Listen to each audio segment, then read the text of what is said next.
মোৰ স্বামীৰ মৃত্যুৰ 2 মাহৰ পিছত মোৰ স্বামীৰ সৰু ভাইকে মোক ৰাতি বেয়াকৈ চুই চাব বিচাৰে। কেইদিনমান বিষয়টো বুজি নাপালোঁ যদিও পিছলৈ বুজি পালোঁ। এদিন ৰাতি 12 বজাত তেওঁ মোৰ কোঠাত সোমাই বিভিন্ন কলা কৌশলেৰে মোক বেয়া উদ্দেশ্যৰে চুই চাবলৈ চেষ্টা কৰিছিল। মই ক'লোঁ ঘৰত সকলোকে এই কথা জনাই দিম। তেওঁ কোনোমতে ভয় নকৰে, কাৰণ মোৰ দেৱৰে ভালকৈ জানে যে ঘৰত কোনেও মোৰ কথা বিশ্বাস নকৰিব। বিনা প্ৰমাণত মোৰ কথা কোনেও বিশ্বাস নকৰিব আৰু তাৰ পৰিৱৰ্তে সকলোৱে মোক দোষাৰোপ কৰিব। 2 মাহ আগতে মোৰ স্বামীৰ পথ দুৰ্ঘটনাত মৃত্যু হয়। মোৰ এটা 2 বছৰীয়া সন্তান আছে। এতিয়া কেৱল মইহে জানো মোৰ মানসিক অৱস্থা কেনেকুৱা।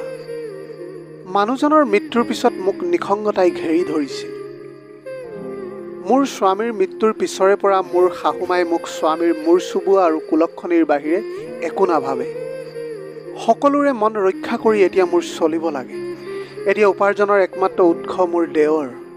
তেওঁ মোৰ কোঠাত কেতিয়া প্ৰৱেশ কৰে কোনো ঠিক নাই। সেইবাবে সদায় মোৰ বৰ ভয় লাগে। মই এতিয়া প্ৰতিটো নিশা ভালকৈ শুব নোৱাৰোঁ।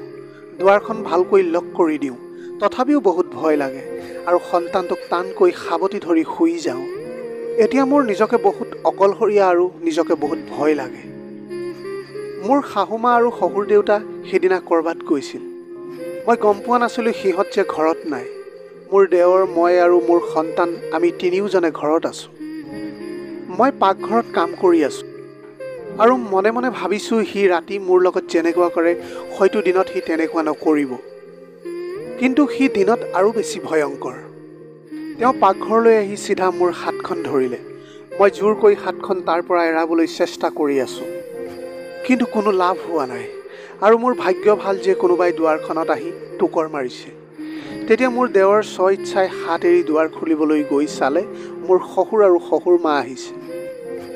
এতিয়া দিনক দিনে মোৰ ভয় বাঢ়ি গৈ আছে। প্ৰতিটো দিন সদায় ভয়তে পাৰ হৈ যায়। মোৰ নিজৰ মা দেউতা এতিয়া জীৱিত অৱস্থাত নাই।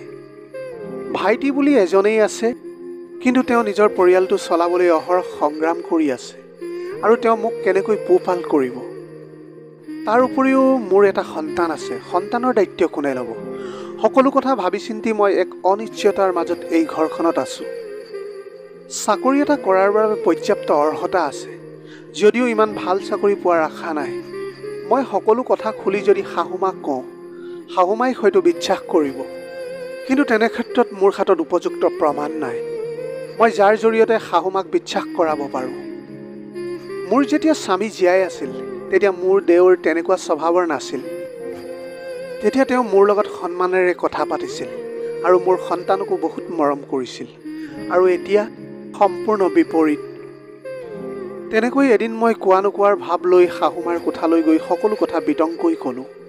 তেওঁ তেতিয়া মোৰ পৰা প্ৰমাণ বিচাৰিলে, কিন্তু মোৰ হাতত যে কোনো প্ৰমাণ নাই।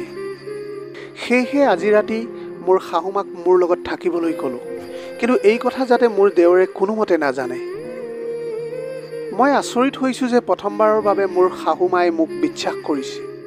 প্ৰতিদিনে মই ভয়তে লাইট জ্বলাই শুওঁ, কিন্তু আজি মই লাইট বন্ধ কৰি শুইছোঁ বুলি ক'লে ভুল হ'ব। অভিনয় কৰি আছোঁ। আৰু মোৰ কাষতে আছে মোৰ শাহুমা। কোঠাটো ইমানেই অন্ধকাৰ কৰি ৰাখিছোঁ যে কোঠাত মোৰ বাহিৰে আৰু কোনোবা আছে নে নাই সেয়া বুজাৰ ক্ষমতা কাৰোৰেই নাই। কিন্তু আজি মই দুৱাৰখন খোলা ৰাখিছোঁ। ক্ৰমান্বয়ে ৰাতি গভীৰ হৈ আহিছে। 1টা বজাৰ লগে লগে মোৰ নৰফিকাচৰূপী দেৱৰ মোৰ ৰুমৰ ফালে আগবাঢ়ি আহি আছে। মই স্পষ্টকৈ দেখা পাই আছোঁ আৰু শাহুমা এতিয়াও সাৰে আছে। মোৰ দেৱে মোৰ কোঠাত সোমাই মোৰ হাত স্পৰ্শ কৰাৰ লগে লগে মই লাইটৰ ছুইচ অন কৰি দিওঁ। এইবিলাক দেখি মোৰ শাহুমা সম্পূৰ্ণৰূপে আচৰিত হৈ পৰিল। মোৰ তেতিয়া দেৱৰ মুখখনো চাবৰ যোগ্য হৈ পৰিছে। তেওঁ মাকক দেখি আৰু বেছি আচৰিত হৈ পৰিছে। শাহুমাই মোৰ দেৱৰ ফালে লাগি চাই ৰ'ল। দুয়োজনে ইজনে সিজনক একো নকয়। মোৰ দেৱৰ লাজ পাই তলমুৱা হৈ নিজৰ কোঠালৈ সোমাই গ'ল। এতিয়া মনতে মোৰ এটা প্ৰশ্নই আগুৰি ধৰিছে যে শাহুমাই পুতেকৰ পক্ষ ল'বনে মোৰ পক্ষ ল'ব। এইবোৰ মই কি ভাবিছোঁ? এবাৰ মোক বিশ্বাস কৰাৰ বাবে মই বাৰে বাৰে একেই আশা কৰিব নোৱাৰোঁ। যিয়েই নহওক আজি অলপ শান্তিৰে টোপনি যাব পাৰিম। মোৰ সংসাৰৰ আটাইতকৈ ঘনিষ্ঠ মানুহ বা একমাত্ৰ বিশ্বাসৰ খুঁটি আছিল মোৰ স্বামী। তেওঁৰ মৃত্যুৰ পিছত যেন মোৰ মূৰৰ ছাদখন নাইকিয়া হৈ পৰিল। মানুহজন বৰ ভাল আছিল। তাৰ সৰু ভায়েকৰ দৰে নহয়। তেওঁ ছোৱালী মানুহক যথেষ্ট সন্মান কৰিবলৈ শিকিছিল। তেওঁ কেতিয়াও মোক তুচ্ছ কৰি কথা কোৱা নাছিল। এইবোৰ কথা ভাবোঁতে ভাবোঁতে কেতিয়া টোপনি আহিল গমেই নাপালোঁ।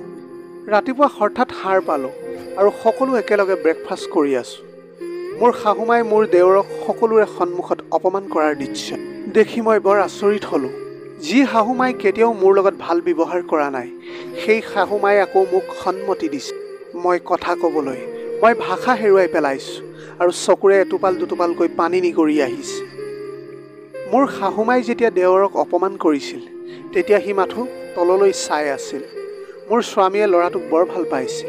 কোনোবাই হয়তো নিজৰ ভায়েকক ইমান ভাল পাব পাৰে, সেইটো হয়তো মোৰ স্বামীক নেদেখিলে কোনোৱেই বুজি নাপালেহেঁতেন। এতিয়া তেনেধৰণে পিছলৈ আহি থকা দিনবিলাকত মোৰ দেউৰ ভাল হ'ল বুলি মই ভাবিছিলোঁ। কিন্তু তেওঁ মোৰ ধাৰণাক ভুল প্ৰমাণ কৰি আৰু ভয়ংকৰ হৈ পৰিল। এদিন মোৰ কোঠাত মই সন্তানক ভাত খুৱাই আছোঁ। শহুৰ দেউতা আৰু শাহুমাই ভাত খাই নিজৰ কোঠাত শুবলৈ গৈছে। তৎক্ষণাৎ মোৰ দেউৰ আহি মোৰ মুখ চেপি ধৰিলে। মোৰ উশাহ বন্ধ হৈ যোৱা যেন লাগিছিল। তেনে অৱস্থা দেখি মোৰ সন্তানটোৱে ভয় খাই চিঞৰি চিঞৰি কান্দিবলৈ ধৰিলে। মোৰ সন্তানৰ কান্দন শুনি শহুৰ দেউতা আৰু শাহুৰ মায়ে সাৰ পাই উঠে আৰু তেতিয়া তেওঁলোকে লৰালৰিকৈ মোৰ কোঠালৈ আহি মোৰ দেউৰক দেখিলে। তাৰপিছত মই বিষয়টো খুলি ভাঙি কওঁ। তেতিয়া মোৰ দেউৰ মোৰ কোঠাৰ পৰা ওলাই গৈ নিজৰ কোঠাত সোমায় আৰু দুৱাৰখন লক কৰি লয়। এইবাৰ মোৰ শাহুমাই মোৰ পৰা সিদ্ধান্ত বিচাৰে, তেওঁক শাস্তি দিব পাৰি নে নোৱাৰি। মই ভাবিলোঁ আজি যদি মোৰ দেউৰ ঠাইত মোৰ নিজৰ ভাইটি হ'লহেঁতেন, তেন্তে মই কি কৰিলোঁহেঁতেন। তেতিয়া মই শাহুমাক ক'লোঁ তেওঁক আৰু এবাৰ ভাল হ'বলৈ সুযোগ দিয়া যায়। মই আগতে আপোনালোকক কৈছিলোঁ তেওঁক বিয়া কৰাই দিয়ক। সংসাৰ চলোৱাৰ হেঁচাত বা তাৰ জীৱনত কোনোবা এজন আহিলে হয়তো সি সলনি হ'লহেঁতেন। লগতে তাৰ বিয়াৰ বয়স হৈছে, টকা পইচাও মোটামুটি ভাল উপাৰ্জন কৰে। শাহুমাই মোৰ সিদ্ধান্তত সন্মতি দিলে। কিছুদিনৰ পিছত আমি সকলোৱে মিলি তেওঁক বিয়া কৰাই দিওঁ। যাগৰাকী ইমান ভাল ছোৱালী যে কথাই কথাই প্ৰকাশ কৰিব নোৱাৰি। তাই সকলো ক্ষেত্ৰতে মোক সন্মান কৰে। তাই মোক সদায় নিজৰ বায়েকৰ দৰে ভাবে। ছোৱালীজনীয়ে লাহে লাহে মোৰ দেউৰক সঠিক পথলৈ লৈ আহে। মোৰ দেউৰে এতিয়া মোক আগৰ দৰে সন্মান কৰে। তেওঁ বুজি পায় যে মই তাক সদায় নিজৰ সৰু ভাইটিৰ দৰে চাওঁ। কিছুদিনৰ আগতে তেওঁলোকৰ এজনী ধুনীয়া ছোৱালীৰ জন্ম হয়। এদিন মোৰ দেউৰে তেওঁৰ মাকৰ ওচৰলৈ আহি তেওঁ কৰা আগৰ কুকৰ্মৰ বাবে অনুশোচনা প্ৰকাশ কৰে। ময়ো তেওঁক ক্ষমা কৰি দিছোঁ। মোৰ স্বামীৰ মৃত্যুৰ পিছত বহুতেই মোক মোৰ দেউৰৰ লগত বিয়া কৰাবলৈ কৈছিল, যদিও মই মান্তি হোৱা নাছিলোঁ। যদিও আমাৰ সমাজত বিয়া হ'বলৈ নিয়ম আছে, কিন্তু মই হোৱা নাছিলোঁ। বিষয়টো মোক বেছি ভাল নালাগিছিল। এতিয়া আমি সম্পূৰ্ণৰূপে পৰিয়ালত ইজনে সিজনক বিশ্বাস কৰোঁ। আমাৰ গোটেই পৰিয়ালটো মোৰ দেউৰ উপাৰ্জনত চলোঁ। মোৰ জীৱনৰ এতিয়া আটাইতকৈ ডাঙৰ বিশ্বাসৰ ভেটি হ'ল মোৰ শাহুমা। সেইদিনা যদি মোৰ শাহুমাই মোক সমৰ্থন নকৰিলেহেঁতেন, আজি হয়তো মই সমাজৰ দৃষ্টিত ঘৃণাৰ পাত্ৰ হ'লোহেঁতেন। আমাৰ সমাজত সদায় নাৰীৰ দুখ ডাঙৰকৈ দেখা যায়। আজিৰ ভিডিঅ'টি কেনেকুৱা লাগিল জনাব। যদি ভাল লাগিল তেনেহ'লে লগৰ বন্ধু বান্ধৱীসকলৰ মাজত শ্বেয়াৰ কৰিবলৈ নাপাহৰিব। আপোনালোকৰ গোটেই জীৱনটো হাঁহিৰে উপচি পৰক। পাৰিলে দুখীয়াজনক অলপ সহায় কৰিবলৈ চেষ্টা কৰিব। আপোনালোকৰ অকণমান সঁহাৰিয়ে যদি কোনোবা এজন দুখীয়াৰ জীৱনটো সলনি কৰিব পাৰে, তাতকৈ পুণ্যৰ কাম আৰু এই পৃথিৱীত একোৱেই হ'ব নোৱাৰে। Have a nice day.